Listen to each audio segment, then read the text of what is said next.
اما بعد فاعوذ باللہ من الشیطان الرجیم بسم اللہ الرحمن الرحیم ان اللہ وملائکتہ یصلون علی النبی یا ایہا الذین آمنوا صلوا علیہ وسلموا تسلیما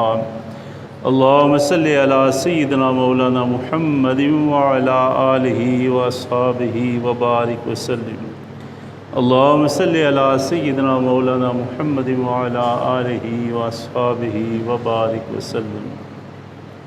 حضرات محترم، اللہ تعالیٰ جل مجدہ ہمارا خالق و مالک، اسی ذات اقدس نے ہمیں پیدا فرما کر حضور نبی کریم صلی اللہ علیہ وسلم کی امت مبارک میں جگہ عطا فرمائی۔ اللہ تعالیٰ نے سرکار دو عالم صلی اللہ علیہ وسلم کو جمیع مخلوقات میں سب سے اعلیٰ رتبہ عطا فرمایا کہ جیسی نبی پاک صلی اللہ علیہ وسلم کی شان اقدس بنائی، نہ حضور سے پہلے کوئی دنیا میں آیا اور نہ بعد میں کوئی آئے گا۔ اللہ تعالیٰ نے دائمی عزت، دائمی تکریم عطا فرمائی،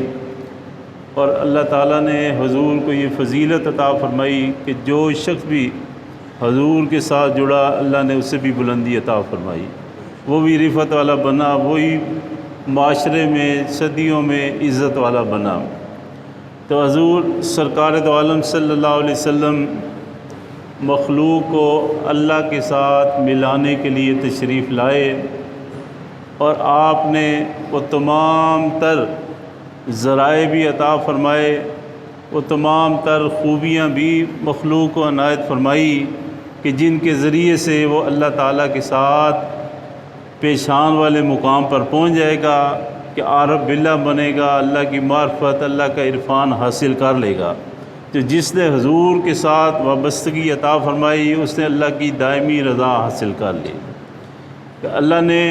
نبی پاک صلی اللہ علیہ وسلم کے غلام جو ہر رنگ کے تھے، جنہیں ہم صحابہ کرام کہتے ہیں، اللہ نے لقب عطا فرمایا کہ رضی اللہ عنہم ورضوا عنہ، کہ اللہ ان سے راضی ہو گیا، وہ اللہ سے راضی ہو گیا۔ تو مقصود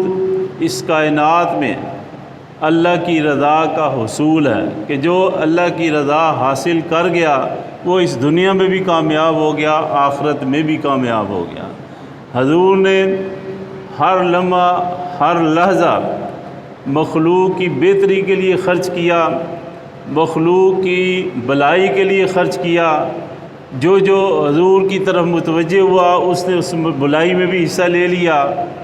اس بہتری میں بھی حصہ لے لیا، اس لحاظ سے بھی وہ ممتاز ہوا کہ اللہ تعالیٰ نے جو مقصد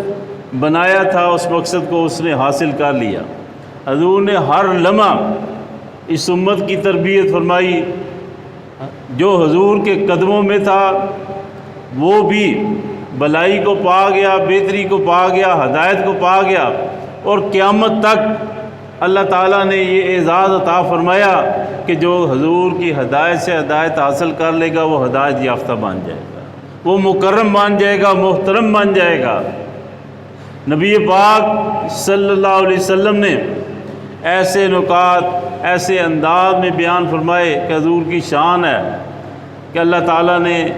جو فصاحت و بلاغت حضور کو عطا فرمائی وہ بہت ہی شاذ ہے، وہ بہت ہی کم ہے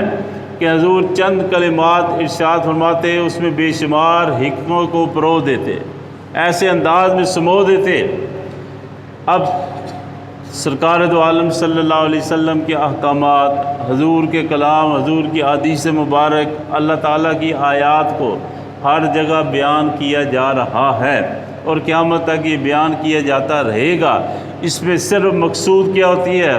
کہ اللہ تعالیٰ نے جو ایک ذریعہ بنایا ہے کہ حضور کا پیغام، اللہ کا پیغام ہر ایک تک پہنچتا رہے۔ اب جو سنتا ہے وہ کس لحاظ سے سنے گا؟ وہ اپنے ظرف کے لحاظ سے، اپنی استعداد کے مطابق، اپنی ہمت کے مطابق، اپنے ظرف کے مطابق سنے گا کہ میں نے اس پر کتنا عمل کرنا ہے، کس انداز سے میں نے اپنانا ہے۔ جو اپنا لیتے ہیں کہ صحابہ کو تو ہم کہتے ہیں رضی اللہ عنہ، اور جو اپنا لیتے ہیں ان کو ہم کہتے ہیں رحمت اللہ علیہ، اللہ کی رحمت ان پر ہوئی، اس لیے کہ انہوں نے حضور کی غلامی میں اپنے آپ کو پورے کا پورا ڈبو دیا۔ جب وہ غلامی میں غرق ہو گئے تو اللہ نے ایسا بلند کیا کہ ان کی مثال ہمیں نظر نہیں آتی ہے۔ حضور سرکار دو عالم صلی اللہ علیہ وسلم نے زندگی گزارنے کا بھی ہمیں شرف عطا فرمایا کہ کس طریقے سے گزارنی ہے، زندگی کے بعد کیا معاملات پیش آنے ہیں وہ بھی کوئی مخفی پوشیدہ نہیں رکھے، کسی انداز میں بھی ان کو ہم سے اوجھل نہیں رکھا گیا، سب بتایا کہ قبر میں اترتے ہی کیا معاملہ آئے گا، قبر سے اگلا مرحلہ جب میدان حشر آئے گا وہاں کیا آئے گا کہ قبر میں اترنے ہی اللہ تعالیٰ کے فرشتے آ جائیں گے پوچھ رہے ہیں کہ مر ربوں کا، ما دینوں کا، ما تقول فی حق هذا الرجل، یہ سارے معاملات وہیں طے ہوگی۔ معاملہ ہو گیا کہ اس کی کھڑکی کس طرف کھولنی ہے، دائیں طرف والی کھولنی ہے، بائیں طرف کھولنی ہے، جنت والی کھولنی ہے، جہنم والی کھولنی ہے۔ پھر حضور سرکار دو عالم صلی اللہ علیہ وسلم ارشاد فرماتے ہیں کہ لا تزول قدم ابن عبد یوم القیامت، قیامت والے دن بندہ جب اللہ کی بارگاہ میں پیش ہوگا، اس کے سامنے کھڑا ہوگا تو اس کے قدم وہاں سے ہل نہیں سکیں گے، وہاں سے وہ جنبش بھی نہیں لے سکے گا، حتیٰ یسأل، یہاں تک کہ اس سے سوال کیا جائے گا ان عمر ہی فیما افنا ہو، اس کی عمر کے بارے میں کہ کہاں اس نے گزاری، کہاں ختم کی، عمر کے بارے میں اللہ تعالیٰ سوال فرمائیں گے کہ کس انداز میں اپنی زندگی کو گزارا، وَعَنْ عِلْمِهِ فِيمَا فَعَلَ، اور اس کے علم کے بارے میں کہ اس پر کتنا عمل کیا ہے، کس انداز میں اس کو گزارا ہے۔ اب عالم ایک تو ہم اسے کہتے ہیں جو مدرسے میں داخل ہو گیا، وہ 8 10 سال 15 سال 20 سال اس نے علم حاصل کیا، ہم کہتے ہیں عالم۔ دوسرا عالم وہ ہوتا ہے جو کہے کہ لا الہ الا اللہ محمد رسول اللہ، کہ وہ بھی عالم بن گیا کہ اللہ وحدہ لا شریک کے بغیر کوئی عبادت کے لائق ہے ہی نہیں ہے، اور محمد اللہ کے رسول ہیں۔ اب جو آگے چلے گا اس کے علم میں آ جائے گا کہ دن کی 5 نمازیں ہیں، مہینے کے روزے رکھنے پڑیں گے، سال میں 1 دفعہ حج کرنا پڑے گا، زکوٰۃ، یہ علم بڑھتا جائے گا تو ہر شخص چاہے مدرسے گیا ہے یا نہیں گیا اس کے پاس بھی علم آئے گا۔ ہاں علم کے کیا کہیں گے کہ اس کے پاس تھوڑا علم ہے، بنیادی علم ہے، اس کے بعد زیادہ علم ہے، لیکن عالم ساتھ زیادہ ہو جائے گا۔ اب اللہ تعالیٰ کے حبیب فرما رہے ہیں کہ جو اس کو علم حاصل ہو گیا اس کے مطابق اس سے سوال کیا جائے گا۔ قیامت والے دن ہر شخص کو اس کی استعداد کے مطابق، اس کی جتنی کمیت کیفیت ہے اس کے مطابق سوال کیا جائے گا کہ میں نے تجھے فلاں صلاحیت عطا فرمائی، فلاں چیز عطا فرمائی، کہ آج بڑے جو زیرک ہیں، سمجھدار ہیں، ترار ہیں، ان سے اسی مطابق سوال کیا جائے گا۔ تم تو دنیا میں بڑے تیز تھے، اب بتاؤ میرے احکامات کے بارے میں کیا معاملہ رہا تمہارا؟ تو پہلے پوچھ لیا کہ عمر کہاں گزاری، پھر جو علم تھا اس کا کیا کیا، وَأَن مَالِهِ مِنْ أَيْنَ اكْتَسَبَهُ، پھر مال کے بارے میں سوال کیا جائے گا کہ کہاں سے حاصل کیا تھا یہ مال جو تجھے اس دنیا میں بڑے غرور میں مبتلا جس نے رکھا تھا، جس کے ذریعے سے تو دوسروں پر حاوی ہونا چاہتا تھا، وہ کہاں سے لیا تھا، وَفِيمَا أَنفَقَهُ، اور کہاں خرچہ تھا۔ اب لینے کا ذریعہ بھی کیا حلال تھا یا حرام تھا، میرے بتائے ہوئے رستے سے مال حاصل کیا یا نافرمانی والے رستے سے حاصل کیا، کس مقام سے حاصل کیا، اور لینے کے بعد کہاں خرچہ، اللہ کی رضا میں خرچہ یا اللہ کی ناراضگی میں خرچہ۔ حضور سرکار دو عالم صلی اللہ علیہ وسلم فرماتے ہیں کہ قیامت والے دن ایسا انداز ہوگا کہ کوئی سایہ نہیں ہوگا، کوئی ٹیلا نہیں ہوگا۔ اللہ بھی قرآن میں فرماتا ہے لا تری فیہا عوجا ولا امتا، تو اس دن بھی اللہ تعالیٰ مہربانی فرمائے گا۔ چند قسم کے لوگ ہیں ان پر اللہ مہربانی فرمائے گا کہ انہیں اپنے عرش کے سائے کے نیچے جگہ عطا فرمائے گا۔ رجل تصدق بصدقۃ فاخفاها حتى لا تعلم شماله ما تنفق يمينه، ایسا شخص جو اس انداز میں مال خرچ کرتا ہے، صدقہ کرتا ہے، یہاں تک کہ اس کے بائیں ہاتھ کو پتہ نہیں چلتا دائیں ہاتھ نے کیا خرچہ ہے، جو اس انداز میں اس کیفیت میں آئے گا کہ اللہ کی رضا کے لیے وہ خرچ کر رہا ہے۔ تصدق بصدقۃ فاخفاها، اس کو وہ پوشیدہ کرتا ہے، چھپا کے دیتا ہے، چھپا کے کس لیے کہ نام و نمود نہ ہو، لوگوں میں چرچا نہ ہو، ریاکاری کا سبب نہ بنے، لوگوں میں واہ واہ نہ ہو، اس لیے چھپا کے دے رہا ہے۔ اب حضور نے کیا فرمایا کہ اتنا چھپایا کہ اہل و عیال کو بتایا، گھر میں نہیں، اپنے بائیں ہاتھ کو بھی نہیں بتایا کہ دائیں ہاتھ نے کیا دے دیا ہے۔ تو پھر ایسا شخص ممتاز ہوگا، عزت والا ہوگا، شرف والا ہوگا کہ اللہ تعالیٰ اپنے عرش کے سائے تلے اس کو جگہ عطا فرمائیں گے۔ اب جس کو عرش کے سائے تلے جگہ عطا ہو گئی، اب کہاں اس کو میدان حشر کی سختیاں کچھ کہیں گی، کہاں سوال و جواب ہوگا، کہاں پریشانیاں ہوں گی۔ تو اللہ تعالیٰ نے تو حضور کے صدقے میں جو قبر میں پیش آنا ہے اس سے بھی آگاہی عطا فرمائی، جو میدان حشر میں پیش آنا ہے وہ بھی آگاہی عطا فرما لی۔ اب سارے سوال تو ہمیں پتہ چل گئے اور جواب بھی پورا قرآن میں مل گیا، حضور کی سیرت مبارک میں مل گیا، صحابہ کرام کی شکل میں ہمیں سب کچھ پتہ چل گیا کہ کہاں جن کے پاس ایک کھجور اور 7 بندے، اور کہاں کہ مدینہ منورہ میں کوئی زکوٰۃ لینے والا کوئی نہیں، مال و دولت کے ڈھیر لگے ہیں، اناج غلے کے ڈھیر لگے ہیں۔ کس بات سے؟ اللہ پر ایمان کی وجہ سے، اللہ تعالیٰ نے جو کرم فرمایا اس کی وجہ سے۔ اب ہر طرف ریل پیل ہوئی ہے، لیکن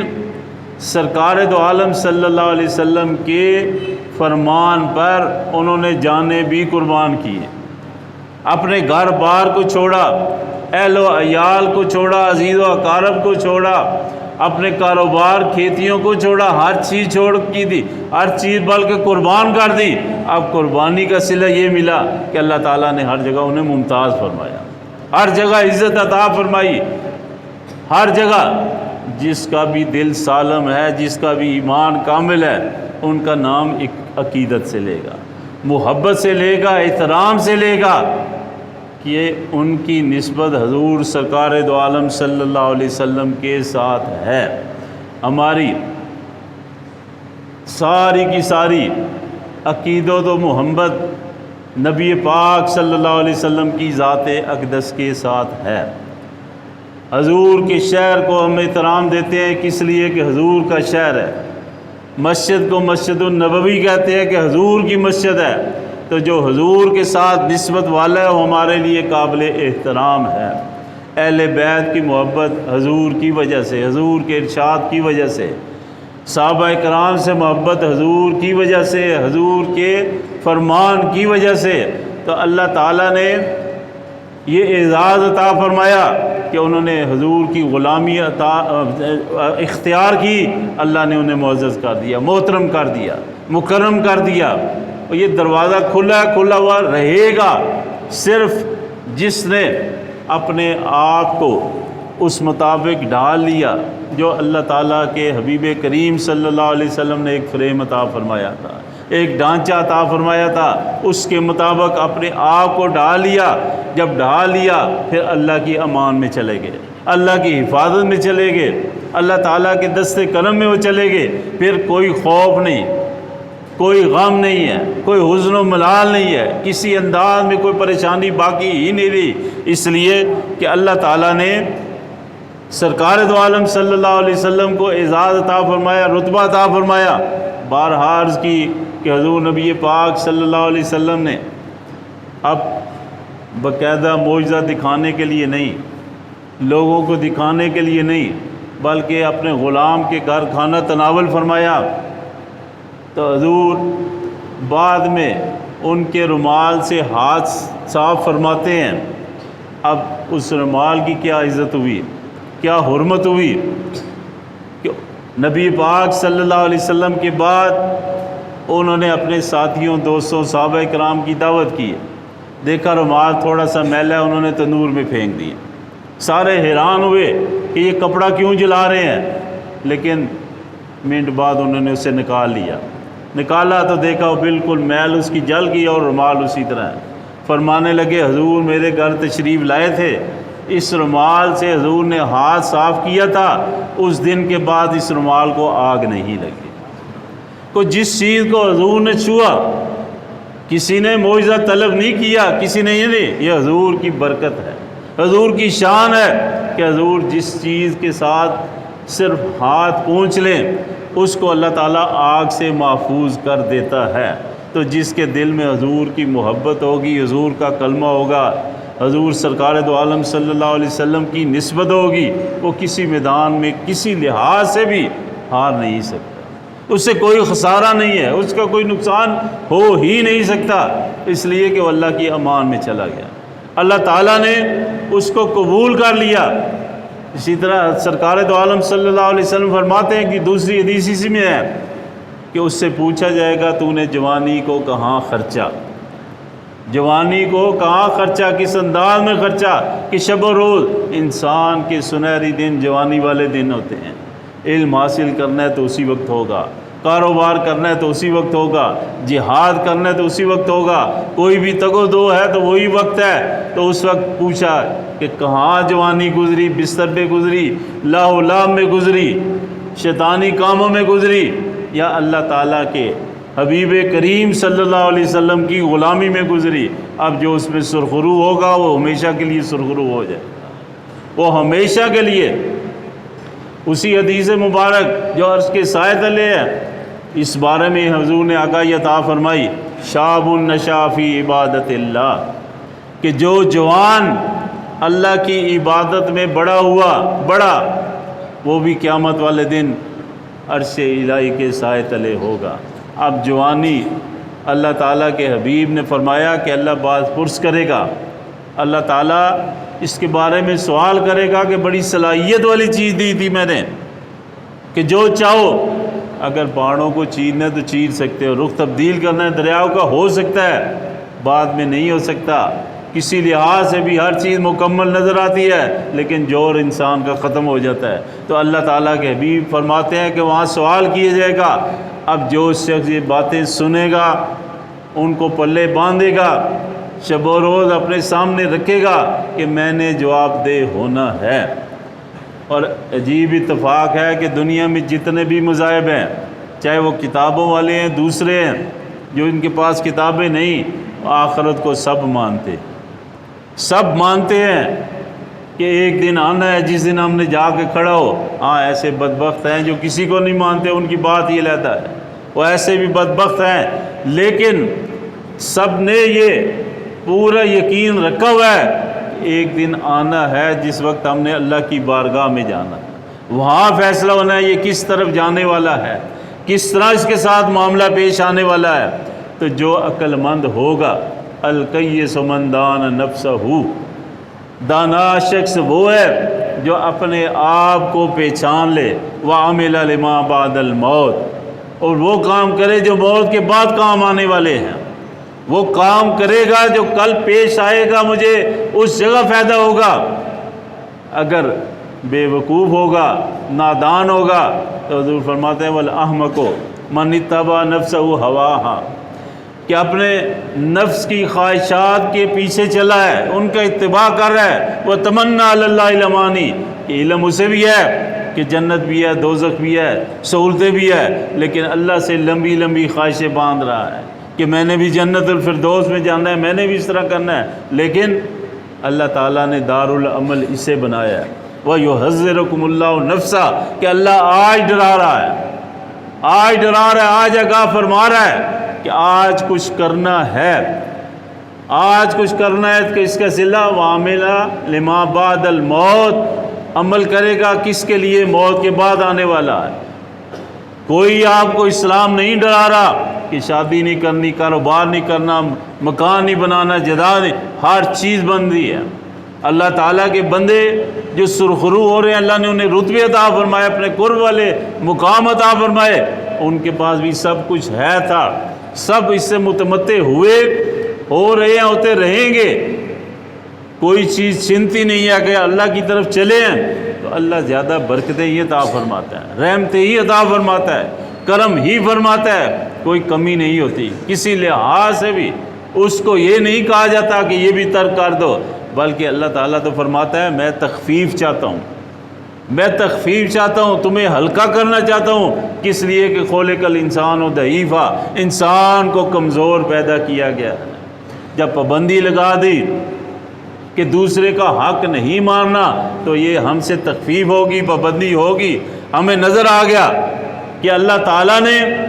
ہم پر یہ روک اس لیے لگائی ہے کہ اس روک کی وجہ سے کل ہم مواخذے سے بچ جائیں گے، محاسبے سے بچ جائیں گے، اللہ کی بارگاہ میں جو باز پرس ہونی ہے اس سے بچ جائیں گے۔ تو یہ تو تخفیف ہے، ہمیں چھوٹ مل رہی ہے، ہمیں بتایا جا رہا ہے کہ دوسرے کی زمین کو ناحق غصب نہیں کرنا، دوسرے کے حق کو نہیں مارنا، دوسرے پر بہتان تہمت نہیں لگانی۔ تو کیا ہوا؟ یہ فائدہ میرا ہوا جو رکوں گا، تو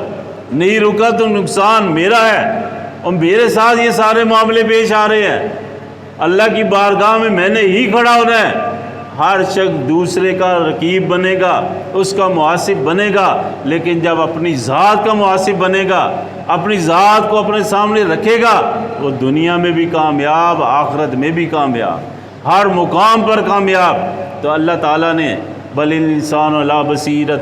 ولو القی معاذیرہ کہ ہر شخص اپنے آپ سے خوب آگاہ ہے، اپنے آپ کو خوب جانتا ہے، چاہے لوگوں کے سامنے عذر کرے، لوگوں کے سامنے جیسا مرضی بن کے پھرے، لیکن اپنی حیثیت کا، اپنے قد و قامت کا، اپنے رتبے کا ہر شخص کو بخوبی احساس ہوتا ہے کہ میں کتنے پانی میں ہوں، کس انداز میں ہوں۔ لوگوں کے سامنے جو بھی انداز ہو، اللہ نے جس انداز میں پردے رکھے ہوں اس کی مہربانی سے ہوتا ہے، لیکن اللہ تعالیٰ نے ہر شخص کو آگاہی ضرور عطا فرمائی ہوتی ہے۔ تو جو محاسبہ کر لے گا، اپنے آپ کو دیکھتا رہے گا، جانچتا رہے گا، قرآن و سنت اس کے سامنے ہوں گی، حضور پاک سرکار دو عالم صلی اللہ علیہ وسلم کی تمام تر تعلیمات اس کی نگاہ میں ہوں گی، وہ کبھی بھی بھٹک نہیں سکتا، اس صراط مستقیم سے دائیں بائیں ہو ہی نہیں سکتا۔ جو ہو رہا ہے سمجھو اس کے دل میں اللہ کی عزت نہیں، اللہ کے رسول کی عزت نہیں، اللہ کے حبیب کے فرامین کی عزت نہیں ہے۔ جب عزت ہوگی تو قدر کرے گا، جب شرمندگی ہوگی، احساس ہوگا، خیال آئیں گے کہ میں نے تو جواب دے ہونا ہے۔ اللہ کے حبیب علامہ اقبال تو بھی یہی فرما رہے ہیں نا کہ یا اللہ پاک تو معاف فرمانے والا ہے، تجھے معاف فرما دی قیامت والے دن۔ اگر میرا حساب ضروری ہوا تو نگاہ مصطفیٰ سے مجھے چھپا کے رکھنا، حضور کے سامنے جو شرمندگی ہوگی میں اس شرمندگی سے بچنا چاہتا ہوں۔ کیا یہ حضور سرکار دو عالم صلی اللہ علیہ وسلم کے سامنے جانے سے ڈر رہی ہے؟ کس وجہ سے؟ کہ حضور کی محبت دل میں موجود ہے، کہ میری وجہ سے حضور کو اذیت پہنچے گی، تکلیف پہنچے گی۔ حضور سرکار دو عالم صلی اللہ علیہ وسلم کو میں اذیت نہیں پہنچانا چاہتا، تکلیف نہیں پہنچانا چاہتا۔ یا اللہ حساب لے لینا لیکن حضور سے چھپا کر لینا۔ تو جو سرکار دو عالم صلی اللہ علیہ وسلم سے محبت کرتا ہے، حضور کے ہر کلام سے محبت کرے گا، حضور کی ہر بات سے محبت کرے گا، حضور کے ہر طریقے سے محبت کرے گا، حضور کے ہر انداز سے محبت کرے گا۔ وہ اپنے آپ کو، جسے ہم مجنو کہتے ہیں، لیلا کے عاشق کو، وہ کہتا ہے مر ولد دیار دیار لیلا وَأُقَبِّلُ ذَا الْجِدَارِ جِدَارًا، کہ میں لیلا کے کوچے سے گزرا اور میں اس کی دیواروں کو چوم رہا ہوں۔ وَمَا حُبُّ الدِّيَارِ شَغَفْنَ قَلْبِي، یہ مجھے در و دیوار کی محبت جو ہے اس نے میرے دل کو نہیں کھینچا، وَلَٰكِنْ حُبُّ مَنْ سَكَنَ الدِّيَارَ، بلکہ جو اس میں رہ رہا ہے مجھے اس کی محبت کھینچ رہی ہے کہ میں در و دیوار کو چوم رہا ہوں۔ تو حضور کی محبت حضور سے ہر نسبت والی چیز سے ہمیں ادب احترام پر مجبور کرتی ہے۔ ہم مجبور ہیں کہ حضور کی محبت ہمیں مجبور کرتی ہے کہ حضور سے جو نسبت رکھتا ہے ہم اس کا احترام کریں، اس سے محبت کریں، ان کے ساتھ معاملہ درست رکھیں۔ حضور کا جس سے معاملہ ہوا، اب سرکار دو عالم صلی اللہ علیہ وسلم کے غلام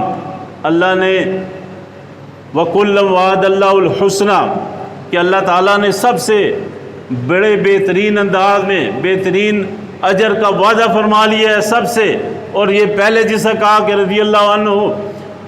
ورضوا عنہ کہ اللہ ان سے راضی ہوگا، وہ اللہ سے راضی ہو گئے۔ اب پیچھے معاملہ کیا رہ گیا،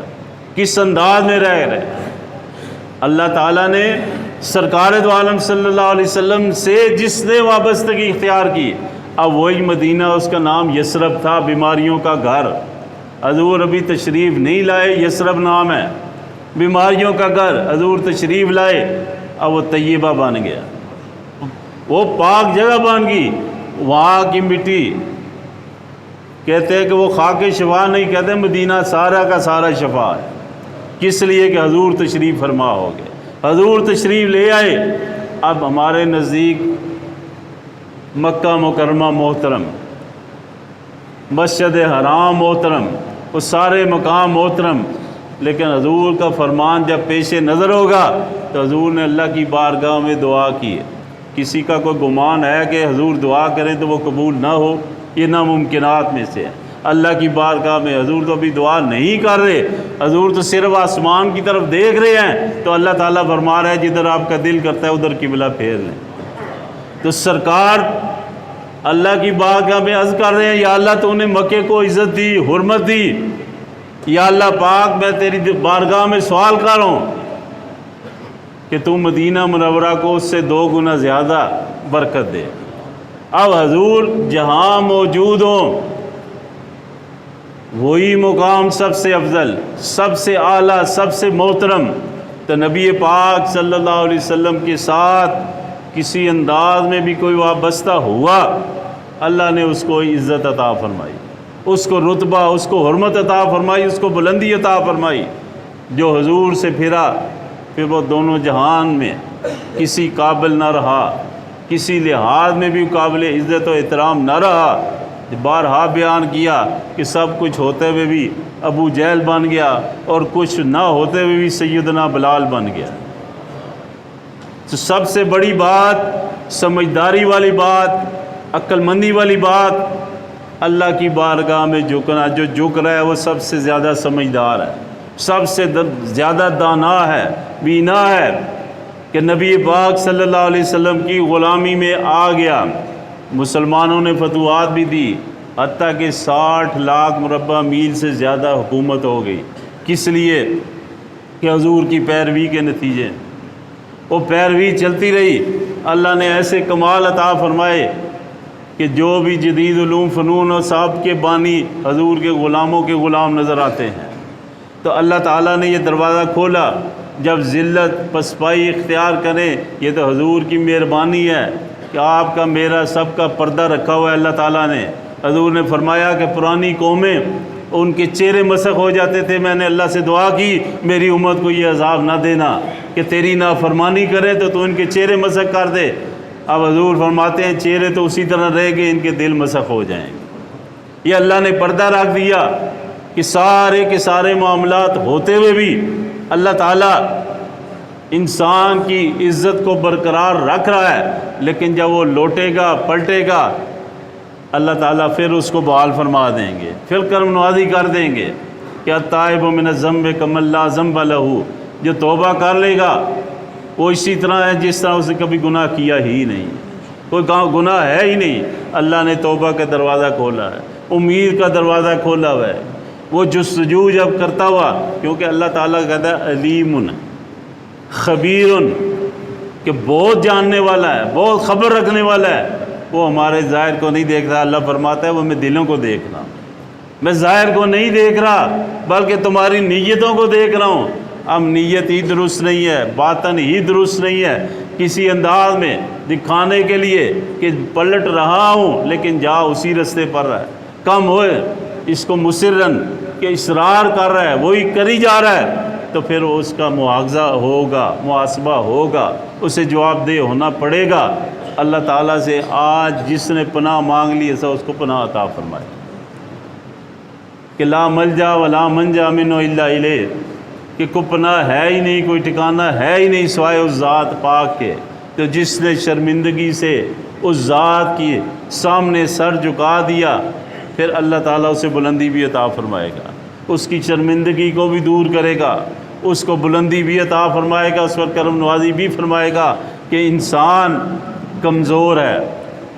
انسان کمزور ہے، اللہ نے یہ اس کو مہربانی فرما دی، اب کمزوری کے بدلے میں بھی اس کو بہت ساری مہربانیاں ملیں گی۔ تو اللہ تعالیٰ ہمیں حضور سرکار دو عالم صلی اللہ علیہ وسلم پر کامل ایمان لانے کی توفیق عطا فرمائے۔ ایمان وہ جو ہمیں حضور کی طرف لے کر جائے، زبانوں پر حضور کا نام ہے، دلوں میں بھی حضور کا نام آ جائے۔ اللہ نے جو دینا ہے وہ ہر صورت دینا ہی دینا ہے۔ حلال سے لیں گے اللہ دے گا،